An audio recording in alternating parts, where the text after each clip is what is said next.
നാൽപ്പതുകാരിയുടെ പ്രണയം ഭാഗം 100. മീനുവിൻ്റെ നോട്ടം ജയെ വല്ലാണ്ട് അസ്വസ്ഥനാക്കിയിരുന്നു. സൂപ്പർ മാർക്കറ്റിലേക്കുള്ള തിരിച്ചുള്ള യാത്ര മുഴുവൻ അവൻ ആ നോട്ടത്തിൽ തന്നെയായിരുന്നു ചിന്ത. അവൾ എന്തിനാണ് തന്നെ അങ്ങനെ നോക്കിയത്? ഇന്ന് വരെയില്ലാത്ത ഒരു പ്രത്യേകത അവളുടെ നോട്ടത്തിൽ ഇന്നുണ്ടായതുപോലെ. വീട്ടുകാരെ കാണിക്കാൻ വേണ്ടി മാത്രമുള്ള അഭിനയമായിരുന്നു ഇതുവരെ അവളുടെ പ്രണയങ്ങളൊക്കെ.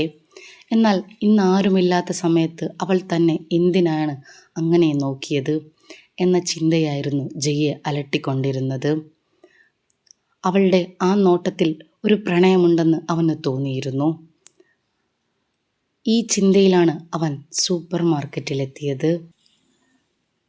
എന്തോ ചിന്തിച്ചുകൊണ്ട് കയറി വരുന്ന ജയെ നോക്കിക്കൊണ്ട് അഖിൽ ചോദിച്ചു, നീ എന്താടാ ഇങ്ങനെ ചിന്തിക്കുന്നേ?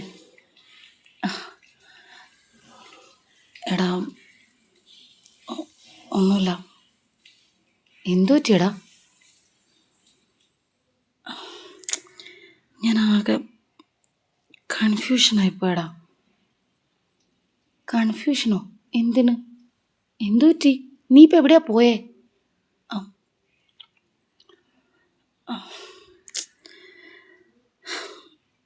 എടാ എന്താ കാര്യം? എടാ നീ ഇപ്പോൾ ഫ്രീ അല്ലേ? എനിക്കിതിനോടൊന്ന് സംസാരിക്കണമായിരുന്നു. സംസാരിക്കാം, നീ വാ. അഖിലിനെയും കൊണ്ട് ജി സൂപ്പർ മാർക്കറ്റിൻ്റെ തങ്ങൾ ഭക്ഷണം കഴിക്കുന്ന സ്ഥലത്തേക്ക് പോയി. എടാ എനിക്ക് നിന്നോട് ഒരു കാര്യം പറയാനുണ്ട്.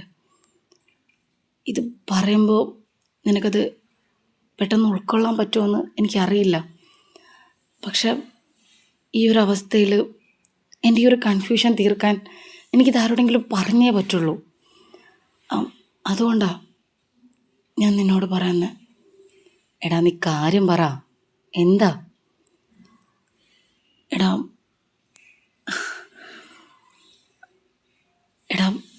ഒരു പെണ്ണ് നമ്മളെ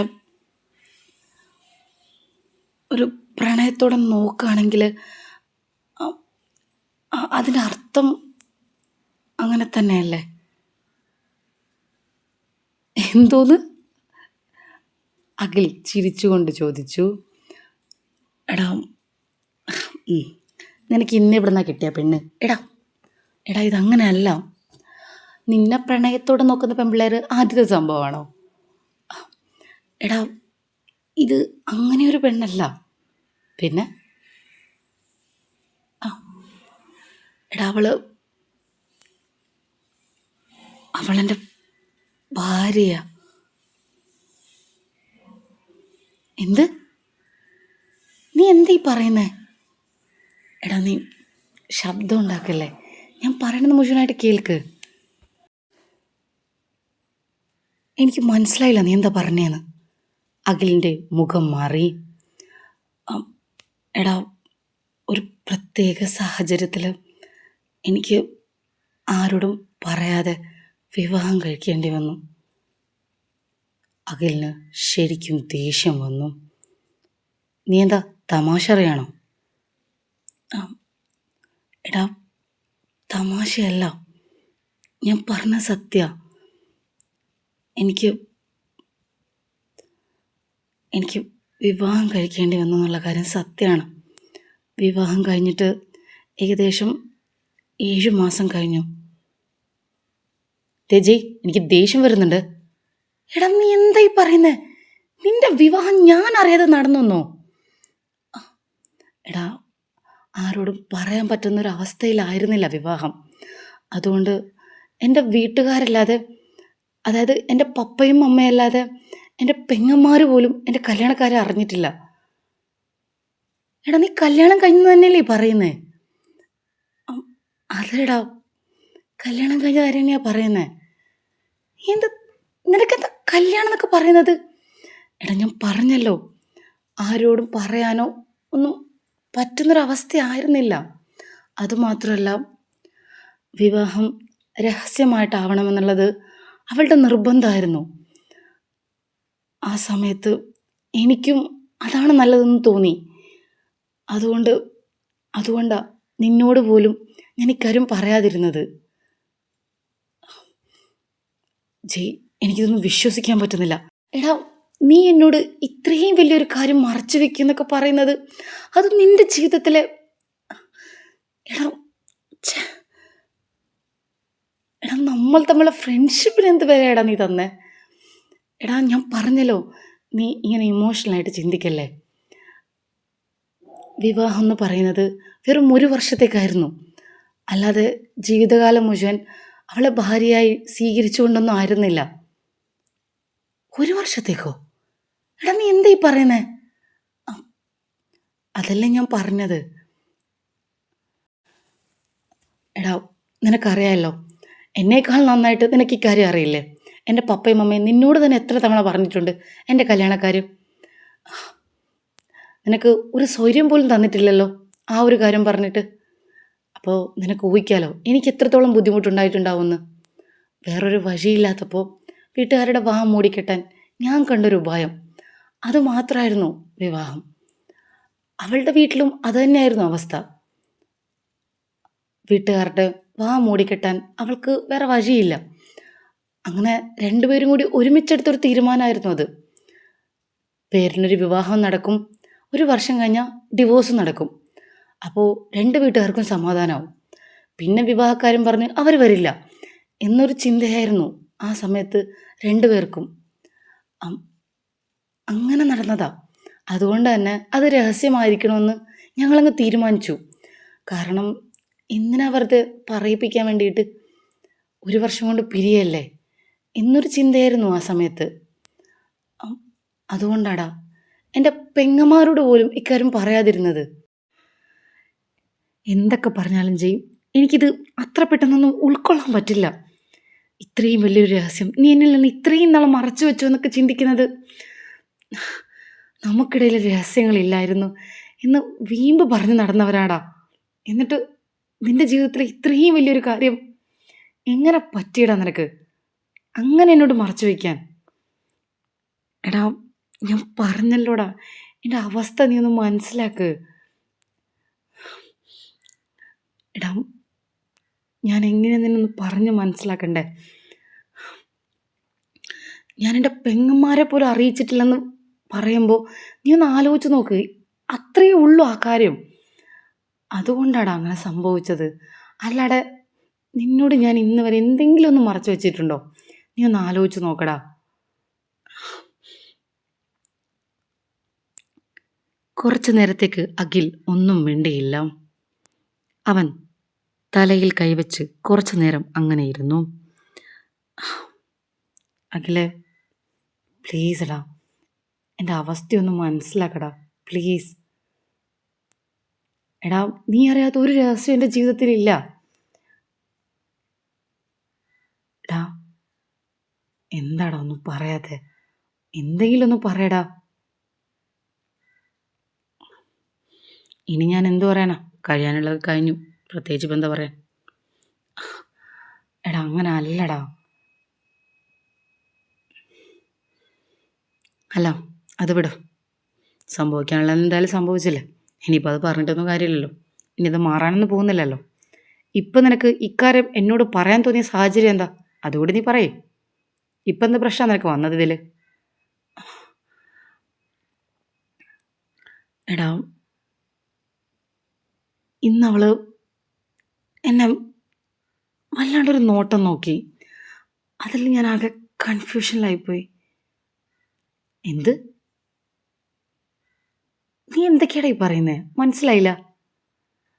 എടാ, ഞാൻ പറഞ്ഞല്ലോ, ഞങ്ങൾ തമ്മിൽ യാതൊരുവിധ ബന്ധവുമില്ല. പേരിന് മാത്രമായിരുന്നൊരു വിവാഹമായിരുന്നു. അതായത് ഒരു തരത്തിലും ഒരു ബന്ധം ഉണ്ടാവില്ലെന്നും പരസ്പരം ഒരു താല്പര്യവും തോന്നില്ല എന്നൊരു ഉറപ്പ് വിവാഹത്തിന് മുമ്പ് തന്നെ ഞങ്ങൾക്ക് രണ്ടുപേർക്കും ഉണ്ടായിരുന്നു. ഇതുവരെ അങ്ങനെ തന്നെയായിരുന്നു കാര്യങ്ങൾ. പിന്നെ അവളുടെ വീട്ടിൽ ഞങ്ങൾ തമ്മിൽ അങ്ങനൊരു ബന്ധമില്ല എന്ന് തിരിച്ചറിഞ്ഞ് ചെറിയ ചെറിയ പ്രശ്നങ്ങളുണ്ടായി. അത് അവളുടെ വീട്ടുകാർ ശ്രദ്ധിക്കുകയും അവളുടെ അമ്മ അതിൻ്റെ പേരിൽ വഴക്ക് പറയുകയൊക്കെ ചെയ്യാൻ തുടങ്ങി. അപ്പോൾ അമ്മയെ കാണിക്കാൻ വേണ്ടി ചെറിയ രീതിയിൽ ഞങ്ങൾ തമ്മിൽ നല്ലൊരു സ്നേഹത്തിലാണ് എന്ന് ബോധ്യപ്പെടുത്തുന്ന രീതിയിൽ ഒരഭിനയം ഞങ്ങളങ്ങ് കാഴ്ചവെച്ച് തുടങ്ങി. അത്രയേ ഉള്ളൂ. പേരിന് പറയാനുള്ളൊരു സംഭവം. ആ പക്ഷേ ഈ ഒരു ഇപ്പോൾ ഒന്ന് ആലോചിക്കുമ്പോൾ ഒരു 2, 3 ദിവസമായിട്ട് അവളുടെ സ്വഭാവത്തിൽ ചെറിയ ചെറിയ മാറ്റങ്ങളൊക്കെ. സത്യം പറഞ്ഞാൽ ഇന്ന് അവളെന്നെ നോക്കിയ നോട്ടത്തിലാണ് എനിക്കൊരു ഡൗട്ട് വന്നത്. പക്ഷേ ഞാനിതിങ്ങനെ ആലോചിച്ചുകൊണ്ട് വരുമ്പോൾ മുൻപത്തെ കാര്യങ്ങളൊക്കെ എനിക്കൊന്ന് കണക്ട് ചെയ്യാൻ പറ്റുന്നുണ്ട്. ഈ ഒരു 2, 3 ദിവസമായിട്ട് അവൾക്ക് ഈ ചേഞ്ച് ഉണ്ട്. അതെനിക്ക് ഉൾക്കൊള്ളാൻ പറ്റുന്നില്ല.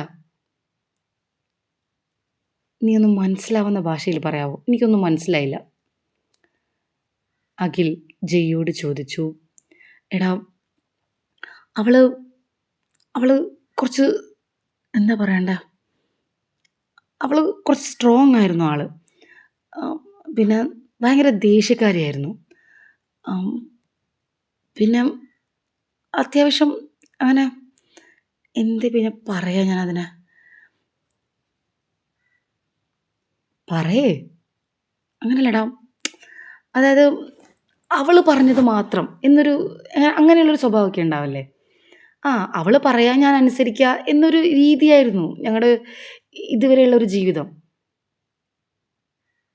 എന്നിട്ട് പക്ഷെ ഈ 2 ദിവസമായിട്ട് വല്ലാത്തൊരു മാറ്റം. അതായത് അവള് എൻ്റെ അഭിപ്രായങ്ങൾ ചോദിക്കുക, എൻ്റെ ഇഷ്ടങ്ങൾ ചോദിക്കുക. പിന്നെ ഞാൻ അവളെ എന്ത് പറഞ്ഞാലും അവൾക്കതൊരു പ്രശ്നമല്ല. ആം, അവളെ ഞാൻ ഡാന്നൊക്കെ വിളിച്ച് സംസാരിച്ചാലും അതൊന്നും അവളൊരു വിഷയമായിട്ട് കാണുന്നില്ല. ആം, പിന്നെ എന്നെ കാണാൻ വേണ്ടി കാത്തു നിൽക്കുക. ഇന്നലെ അങ്ങനെയായിരുന്നു. അവള് അമ്പലത്തിൽ നിന്ന് ഒന്ന് സംസാരിക്കണം എന്ന് പറഞ്ഞു. വെയിറ്റ് ചെയ്യാന്ന് പറഞ്ഞു. അപ്പോൾ ഞാൻ ആ ഒരു രീതിയിൽ അതിനെടുത്തത്. അല്ലാതെ അതിൽ കൂടുതൽ ഞാൻ ചിന്തിച്ചില്ല. പക്ഷെ ഇപ്പം ഞാൻ ചിന്തിക്കുന്നുണ്ട്. പിന്നെ അത് കഴിഞ്ഞ് ഞങ്ങൾ സംസാരിച്ചതിന് ശേഷം വരെ അവൾ സൂപ്പർ മാർക്കറ്റിൽ വന്നു. സാധനങ്ങൾ എടുക്കാൻ വേണ്ടിയിട്ട്. പ്രത്യേകിച്ചൊന്നും അവൾക്ക് വേണമായിരുന്നില്ല. വെറുതെ വന്നതാ. ആ സമയത്ത് അവളുടെ നോട്ടത്തിലും ചെറിയൊരു ഇത് തോന്നിയിരുന്നു എനിക്ക്. പക്ഷെ ഇങ്ങനെയൊന്നും തോന്നിയില്ല. അവളെന്നെ നോക്കി നിന്നു. എന്നിട്ട് അവളെന്നോട് പറഞ്ഞു, "നീ ഭയങ്കര സ്റ്റൈലാണ്" എന്നൊക്കെ പറഞ്ഞിരുന്നു. അപ്പോഴൊന്നും എൻ്റെ തലയിൽ ഇങ്ങനെയുള്ള ചിന്തകളൊന്നും വന്നില്ല. പക്ഷെ ഇന്ന് അവളുടെ ആ ഒരു നോട്ടം എനിക്കാകെ ഒരു എന്താ പറയാ, വല്ലാത്തൊരു കൺഫ്യൂഷൻ.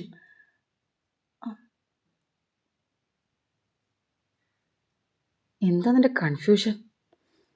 അല്ലടാ, അവളെന്നെ വേറൊരർത്ഥത്തിൽ കാണുന്നുണ്ടോ എന്നൊരു സംശയം. വേറൊരർത്ഥത്തിലെന്ന് വെച്ചാ? അതായത് അവളെന്നെ ഇഷ്ടപ്പെടുന്നുണ്ടോ? അങ്ങനൊരു നമ്മൾ ഈ പ്രണയത്തോടെ നോക്കില്ലേ ഒരാളെ, ആ ഒരു നോട്ടായിരുന്നു അവളുടേത്. ആഹ്, അതാ എനിക്കൊരു കൺഫ്യൂഷൻ. അതായത് അവള് നിന്നെ ഇപ്പോൾ ഇഷ്ടപ്പെട്ട് തുടങ്ങി എന്നൊരു സംശയം. അം അതെ. ഇനി അഥവാ ഇഷ്ടപ്പെട്ട് തുടങ്ങിയാൽ ഇപ്പം എന്താ പ്രശ്നം? നീ എന്തായാലും കല്യാണം കഴിച്ച നിന്റെ ഭാര്യയല്ലേ അവള്. ഇപ്പോൾ പിരിയാന്ന് തീരുമാനിച്ചത് വേണ്ടാന്ന് തീരുമാനിക്കണം. അത്രേ ഉള്ളൂ. അതിലിപ്പോൾ എന്താ ഉള്ളെ? എടാ, അതൊരിക്കലും നടക്കില്ല.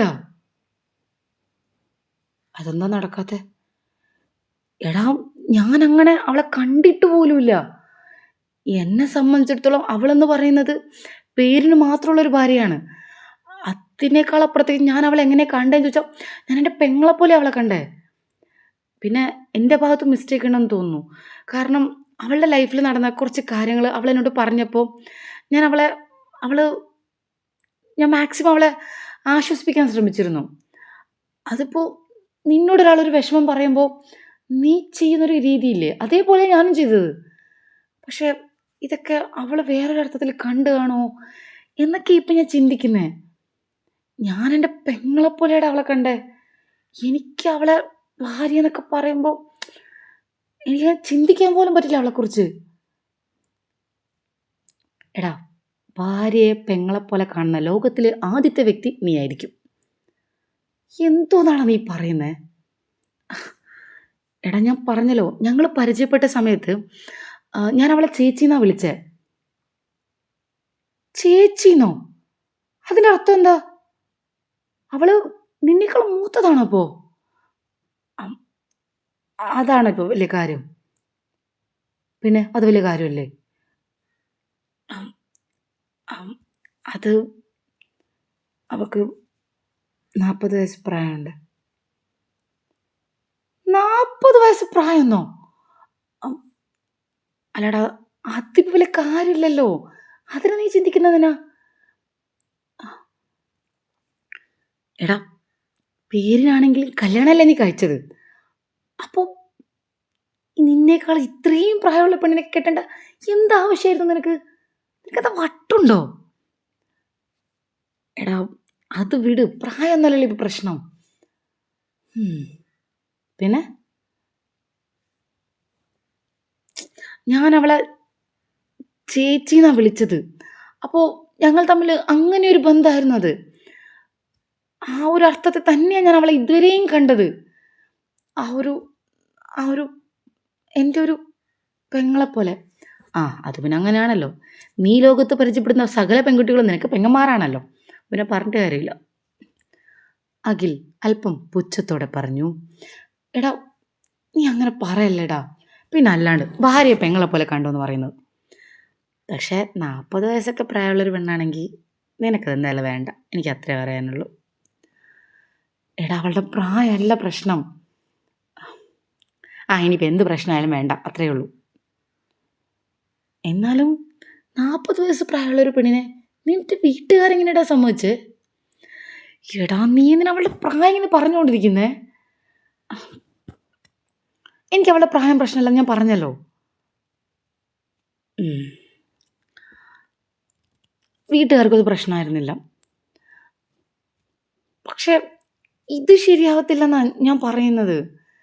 എനിക്കവളെ ഭാര്യയായിട്ടൊന്നും കാണാൻ പറ്റില്ല.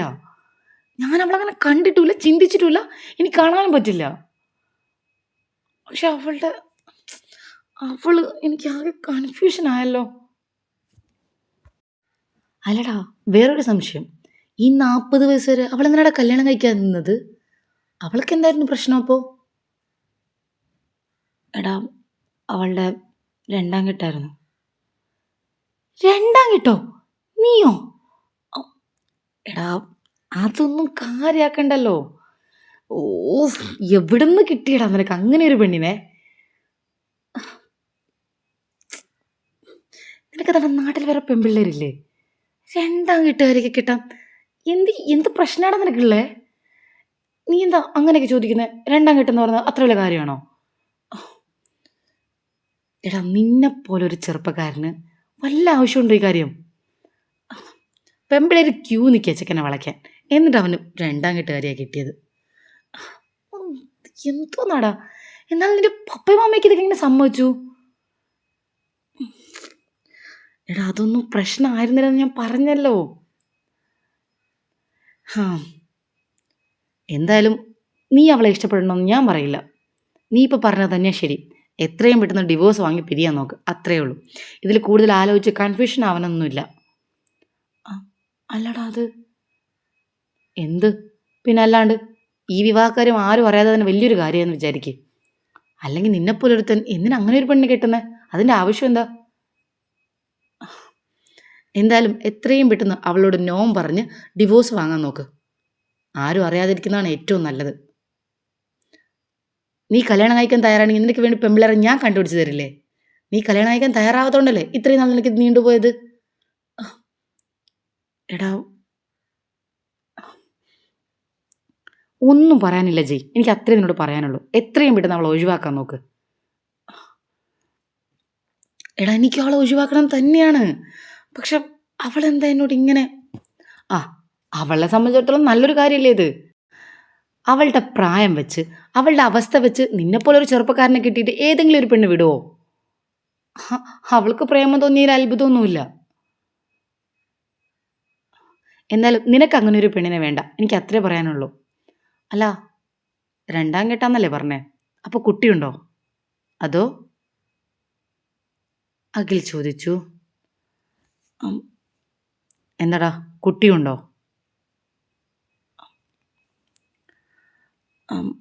ഒരു മകളുണ്ട്. എത്രയാ പ്രായം? ചെറിയ കുട്ടിയാ? അല്ലടാ, 17 വയസ്സ്. 17 വയസ്സോ? എടാ നീ ഇങ്ങനെ വയസ്സ് ചിന്തിക്കല്ലേ. ചേച്ചി എനിക്ക് കേട്ടിട്ട് തന്നെ ദേഷ്യം വരുന്നുണ്ട് കേട്ടോ. എന്നാലും എൻ്റെ പപ്പയും മമ്മി കാണണം. ഇങ്ങനെ ഒരു വിവാഹം തന്നെ നടത്തി തന്ന അവർക്ക് ആദ്യം കൊടുക്കേണ്ടത്. എടാ അങ്ങനെ അല്ലടാ. ദേ കൂടുതലൊന്നും നീ പറയാൻ നിൽക്കല്ലേ. എത്രയും പെട്ടെന്ന് അവളെ ഡിവോഴ്സ് ചെയ്യാനുള്ള വഴി നോക്ക്, അത്രയേ ഉള്ളൂ. അവൾക്ക് നിന്നോട് അങ്ങനെ ഒരു പ്രേമം തോന്നിയിട്ടുണ്ടെങ്കിൽ മുഖം നോക്കി പറഞ്ഞേക്ക്, ഞാൻ നിന്നെ അങ്ങനെ കണ്ടിട്ടില്ല, എനിക്കിങ്ങനെ കാണാൻ താല്പര്യമില്ല, അത്രയേ ഉള്ളൂ. കൂടുതലൊന്നും ആലോചിക്കാനില്ല. ഈ ചാപ്റ്റർ ഇവിടെ തീർന്നു. ഓക്കെ. എടാ എൻ്റെ പ്രവൃത്തി കാരണം ഇനി അവൾക്ക് അങ്ങനെ തോന്നിയതാണോ എന്നാ എൻ്റെ ഒരു കൺഫ്യൂഷൻ. ഇനി എന്ത് കാരണം തോന്നിയാലും നിനക്ക് ആ പെണ്ണിനെ വേണ്ട. നിനക്ക് അവളോട് താല്പര്യമില്ലാത്തതിന് വലിയ കാര്യമായിരുന്നു വിചാരിച്ചാൽ മതി. എത്രയും പെട്ടെന്ന് ഗുഡ് ബൈ പറയാൻ നോക്ക്, അത്രേ പറയാനുള്ളൂ. എന്നാലും ഇങ്ങനെ ഒരു തെറ്റെനിക്ക് പറ്റിപ്പോയല്ലോ എന്ന് ഓർക്കുമ്പോൾ ഇനി അത് ചിന്തിച്ചിട്ട് കാര്യമില്ല, അത് കഴിഞ്ഞു. പറ്റാൻ പറ്റിപ്പോയി, ഇനി ആ തെറ്റ് തിരുത്താൻ നോക്ക്, അത്രയേ ഉള്ളൂ. നീ വാ, നമുക്കവിടെ ജോലിയുണ്ട്. ഇപ്പം തന്നെ വിളിച്ച് പോകാൻ തുടങ്ങും അവിടുന്ന്. വാ എണീക്ക്. ചിലപ്പോൾ ഇതൊക്കെ എൻ്റെ തെറ്റിദ്ധാരണ മാത്രമാണെങ്കിലോ, അവൾക്കെന്നോട് അങ്ങനെയൊന്നും ഇല്ലെങ്കിലോ. അല്ലേ, അങ്ങനെയും സംഭവിക്കാലോ. നിനക്കെന്താ തോന്നുന്നത്? ജയ് ചോദിച്ചു. തെറ്റിദ്ധാരണ ആണെങ്കിലും അല്ലെങ്കിലും അവൾക്ക് നിന്നോട് ഉണ്ടെങ്കിലും ഇല്ലെങ്കിലും നിനക്ക് ആ പെണ്ണിനെ വേണ്ട. എത്രയും പെട്ടെന്ന് ഡിവോഴ്സ് ആവാനുള്ള വഴി നോക്ക്. ഇനി അവൾ അങ്ങനെ ഒരു താല്പര്യം ഉണ്ടെന്ന് പറഞ്ഞാൽ നീ പറഞ്ഞാൽ മതി, എനിക്കങ്ങനെ ഒരു താല്പര്യം നിന്നോടില്ല. ഓക്കെ. നീ കല്യാണം കഴിക്കാൻ റെഡിയാണെങ്കിൽ അതുകൂടി നീ പറ. നിൻ്റെ കല്യാണം ഞാൻ നടത്തിത്തരാം. നല്ല കിടിലം പെമ്പിളിനെ ഞാൻ കൊണ്ടുവന്ന് തരാം. ഒന്ന് പോടാ. ഈ കല്യാണം കേൾക്കുമ്പോൾ തന്നെ എനിക്ക് ദേഷ്യം വരുന്നുണ്ട്. എന്നിട്ട് നീ പോയി കെട്ടിയില്ല അതുപോലൊരു പെണ്ണിനെ. എടാ ഞാൻ പറഞ്ഞില്ല, മതി മതി. ഇനി ഇതിൽ കൂടുതലൊന്നും കേൾക്കാൻ എനിക്ക് താല്പര്യമില്ല. ഇതിൽ കൂടുതൽ കേട്ടാലേ ഞാനെന്താ പറയുന്നത് എനിക്ക് തന്നെ അറിയത്തില്ല. അതുകൊണ്ട് ശരി, ഇന്നത്തേക്ക് മതി. വാ എണീറ്റേ, എണീക്കടാ, അവിടെ ജോലിയുണ്ട്, വാ. അഖിൽ നിർബന്ധിച്ച് ജയയും കൊണ്ടുപോയി. ജയുടെ മനസ്സിൽ അപ്പോഴും മീനു നോക്കിയ ആ നോട്ടം തന്നെയായിരുന്നു. അവൾക്ക് തന്നോട് പ്രണയമാണോ? തൻ്റെ ഏതെങ്കിലും പ്രവൃത്തി അവളെ ആ രീതിയിൽ ചിന്തിപ്പിച്ചിട്ടുണ്ടാവുമോ? താൻ അവളോട് അടുത്തിടപഴകിയത് തെറ്റായിപ്പോയോ? അവൻ്റെ ചിന്ത മുഴുവൻ അങ്ങനെയായിരുന്നു. അവൻ മനസ്സിനെ പറഞ്ഞു സമാധാനിപ്പിക്കാൻ ശ്രമിച്ചു. ഇല്ല, ഇത് മുഴുവൻ തൻ്റെ തെറ്റിദ്ധാരണ മാത്രമാണ്. ഒരു നോട്ടം കൊണ്ട് ഇത്രയൊക്കെ ചിന്തിക്കേണ്ട ഒരു കാര്യവുമില്ല എന്നവൻ സ്വയം പഠിപ്പിച്ചു. അവൻ അവൻ്റെ ജോലിയിൽ മാത്രം ശ്രദ്ധിച്ചു. ഇന്ന് രാത്രി അമ്മുവിനെ കാണാൻ പോകാനുള്ളതാണ്. അതിനു മുമ്പ് അമ്മുവിനായി തനിക്ക് എന്തെങ്കിലും വാങ്ങണം. ആ കാര്യം കൂടി ഒന്ന് ശരിയാക്കണം. അവൻ അതും ചിന്തിച്ച് ജോലി കഴിഞ്ഞ് സൂപ്പർ മാർക്കറ്റിൽ നിന്നിറങ്ങി. തൻ്റെ വകയായി അമ്മുവിന് നൽകാൻ കുറച്ച് സാധനങ്ങൾ കൂടി അവൻ വാങ്ങി. അതും വാങ്ങി ബാംഗ്ലൂരിലേക്ക് പോവാനുള്ള ഒരുക്കത്തിലായിരുന്നു ജയ്. ആ സമയം ജയ്യെ തേടി ഒരു കോളെത്തി. അത് മീനുവിൻ്റെ കോളായിരുന്നു. കോൾ എടുക്കണോ വേണ്ടയോ എന്ന് അവൻ ആദ്യം സംശയിച്ചു. പിന്നെ ഒരല്പനേരത്തെ ചിന്തയ്ക്ക് ശേഷം അവൻ കോൾ എടുത്തു. ഹലോ ജയ്, ഇറങ്ങിയോ? ആ ഇറങ്ങാൻ നിൽക്കുകയാണ്. അതെ, എനിക്ക് വരാൻ പറ്റില്ല കേട്ടോ. പെട്ടെന്ന് ഒരു ഓപ്പറേഷൻ കേസ് വന്നുപോയി, അതുകൊണ്ട് വരാൻ പറ്റില്ല. ആണോ? അത് കുഴപ്പമില്ല, ഞാൻ പൊയ്ക്കോളാം. പിന്നെ മോളോട് പ്രത്യേകിച്ചൊന്നും പറയാൻ എനിക്കില്ല. എന്നാലും ജയും അവളും തമ്മിലുള്ള ഒരു ഫോട്ടോ വരുമ്പോൾ എടുക്കണേ. ഞാനും അവളും തമ്മിലുള്ള ഫോട്ടോയോ? ജയുടെ ഫോണിലെടുത്താൽ മതി. അതെന്തിനാ? വെറുതെ. അവൾ ഇൻസ്റ്റയിൽ പോസ്റ്റ് ചെയ്യുന്ന ഫോട്ടോസ് ഞാൻ സൂക്ഷിച്ച് വെക്കാറുണ്ട്, ഒരോർമ്മയല്ലേ. അതേപോലെ ഒരു ഫോട്ടോ ഇരുന്നോട്ടെ എന്ന് വിചാരിച്ചു, അത്രയേ ഉള്ളൂ. ശരി, എടുക്കാം. മീനു, എനിക്ക് നിന്നോടൊരു കാര്യം പറയാനുണ്ടായിരുന്നു. ആ, പറയടാ. എന്താ? ആ, അല്ലാതെ ഇപ്പോൾ നീ തിരക്കിലല്ലേ? അതെ, ഇപ്പം ഞാൻ കുറച്ച് തിരക്കിലാടാ. ആ, എന്നാൽ ഞാൻ പോയിട്ട് വന്നിട്ട് സംസാരിക്കാം. ആ, ഓക്കേടാ. എനിക്കും നിന്നോട് ഒരു കാര്യം പറയാനുണ്ടായിരുന്നു. ആ, അതെന്താ? നീ എന്തായാലും പോയിട്ട് വാ, നമുക്ക് സംസാരിക്കാം. ആ, ആ, ശരി. ബായ്. ബായ്ടാ. എന്തെങ്കിലും സംശയം ഉണ്ടെങ്കിൽ നീ വിളിക്കണേ. എന്താവശ്യമുണ്ടെങ്കിലും വിളിക്കാൻ മടിക്കല്ലേ. അവൾ പറഞ്ഞു. ആ, ഞാൻ വിളിച്ചോളാം. എന്നാൽ ശരി, വെക്കട്ടെടാ. സമയടാ ഓപ്പറേഷന്. ആ, ഓക്കെ. ഇതും പറഞ്ഞ് അവൾ കോൾ കട്ട് ചെയ്തു. അവൾക്ക് എന്തായിരിക്കും എന്നോട് പറയാനുണ്ടാവുന്നത്? ഞാൻ കരുതുന്ന പോലെ തന്നെ ആയിരിക്കുമോ? കർത്താവേ, അങ്ങനെയൊന്നും ആവല്ലേ. അവൾക്ക് എന്നോട് അങ്ങനെയൊന്നും തോന്നല്ലേ, പ്ലീസ്. എൻ്റെ കർത്താവ്. ആ, നീ ഇറങ്ങാറായില്ലേ? പുറകിൽ നിന്ന് ജയോട് അമ്മ ചോദിച്ചു. ആ, ഇറങ്ങണമ്മേ. ദാ ഇതുകൂടി വെച്ചോ. ആ, ഇതെന്താ? അച്ചാറ്. ആ, അച്ചാറോ? ഞാൻ തന്നെ ഇട്ടതാ. മോക്ക് കൊടുത്തേര്. എൻ്റെ വകയായിട്ട് എന്തെങ്കിലും ഒന്ന് ഇരുന്നോട്ടെ. അയ്യോ അമ്മേ, ഇതൊക്കെ അവൾ കഴിക്കുമോ? അവളൊക്കെ വലിയ വീട്ടിൽ വളർന്ന കുട്ടിയാ. ഇപ്പം താമസിക്കുന്നത് ഹോസ്റ്റലിലല്ലേ. അപ്പം പിന്നെ അവിടെ താമസിക്കുന്ന കുട്ടികൾക്ക് ഇങ്ങനെയുള്ള കാര്യങ്ങളൊക്കെ ഇഷ്ടമാണെന്ന് പറഞ്ഞു കേട്ടിട്ടുണ്ട്. അതുകൊണ്ട് ഇത് നീ വെച്ചോ. ആ, ശരി, നോക്കാം. വാങ്ങിയാൽ കൊടുക്കാം. ആ, എന്നാൽ ശരി. നീ നേരത്തെ പറഞ്ഞിരുന്നെങ്കിൽ നമുക്ക് 3 പേർക്കും ഒരുമിച്ച് പോവായിരുന്നു. എന്തിന്? അല്ല, മീനുവിൻ്റെ മോളല്ലേ, നമുക്കൊന്ന് കാണാമായിരുന്നു. അതിനവൾ നാട്ടിൽ വരുമല്ലോ, അപ്പം കാണാമല്ലോ. എന്നാൽ നീ ഇറങ്ങാൻ നോക്ക്, വൈകിക്കേണ്ട. ആ, ശരി, പോട്ടെ അമ്മ. ആ, ഞാൻ ഇറങ്ങുകയാണ്. പപ്പയോടും അമ്മയോടും യാത്ര പറഞ്ഞ് ജയ് അവിടെ നിന്നിറങ്ങി അമ്മുവിനെ കാണാൻ ബാംഗ്ലൂരിലേക്ക്. ഈ യാത്ര ജയ്യുടെ ജീവിതത്തിൽ വല്ല മാറ്റങ്ങളും സംഭവിക്കുമോ? കാത്തിരുന്ന് കാണാം. ബാക്കി കഥയറിയാൻ ചാനൽ സബ്സ്ക്രൈബ് ചെയ്ത് കൂടെ കൂടുമല്ലോ. അടുത്ത ഭാഗം ഉടൻ വരും. ഇഷ്ടപ്പെടുകയാണെങ്കിൽ ലൈക്ക് ചെയ്യാനും കമൻറ്റ് ചെയ്യാനും മറക്കരുത്.